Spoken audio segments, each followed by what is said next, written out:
တင်းကောင်လေးကဘာလို့အရာရာကိုခေါင်းတက်ထိတ်ပြီးအသေးစိတ်တွေးနေတတ်တာလဲသူစီမှာဒီလိုအချက်မျိုးကိုတင်တတိထားမိတယ်ဆိုရင်တော့ဂုံယူပါတယ်သူတင့်ကိုအရန်ယူသွက်နေတဲ့အဆင့်ကိုရောက်နေပါပြီ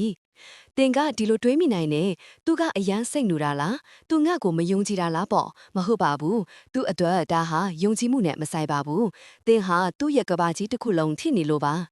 ယောက်ျားတစ်ယောက်ကတင့်ကိုတကယ်ချစ်မိတော့တဲ့အခါသူ့ရဲ့ပထမဆုံးပင်ကိုစိတ်အသည့်ကသူမကိုဆုံးရှုံးရမှာကြောက်တယ်ဆိုတာပါပဲ။တင့်ကပါတီပွဲတစ်ခုမှာတခြားယောက်ျားလေးတစ်ယောက်နဲ့တာမန်စကားပြောနေတာထင်နိုင်တယ်။အဲ့ဒီအချိန်မှာသူကတော့တနေရာရာကနေအရာအလုံးကိုခေါင်းစားပြီးသွေးနေပါပြီ။သူတင့်ကိုလှမ်းမခေါ်ဘူးပြဿနာမရှာဘူး။ဒါပေမဲ့သူ့စိတ်ထဲမှာတော့အတွေးလီချချလန့်နေပါပြီ။ဟိုကောင်လေးကသူမကိုကြိုက်နေတာလား။ဘာလို့သူ့ကိုအပိုတိုးပြီးပြုံးပြနေရတာလဲ။တယောက်ကသူမကိုငတ်စီကနေလူယူသွားရင်ဘလို့လုပ်မလဲ။အဲ့ဒီအချိန်မှလားတင့်ပွက်ဝင်းကျင်ကယောက်ျားတိုင်းဟာသူ့အတွက်ချင်းချုံမှုတစ်ခုလို့ထိနေပါပြီ။သူကဒရာမာခင်းနေတယ်လို့မထင်လိုက်ပါနဲ့။သူဒါကိုရိုးရိုးသားသားထင်းချုပ်လို့မရတာပါ။သူတင့်ကိုပို့ချက်လေးလေးတင့်ကိုဆုံးရှုံးရမှာပို့ကြောက်လေးလေးပါပဲ။ယောက်ျားတစ်ယောက်ကအလေးထားလွန်းတဲ့အခါတင်ကသူ့ကိုထားသွားနိုင်ချေရှိရဲ့တင်းခဲ့တဲ့လက္ခဏာလေးတွေကိုတောင်သူကချက်ကားပြီးမြင်တတ်ပါတယ်။တင်ကသူ့ကိုစာတစ်ကြောင်းနဲ့ပြန်လိုက်တာမျိုးတေးသေးမောမောကိစ္စလေးတွေအပောင်ဝင်ပေါ့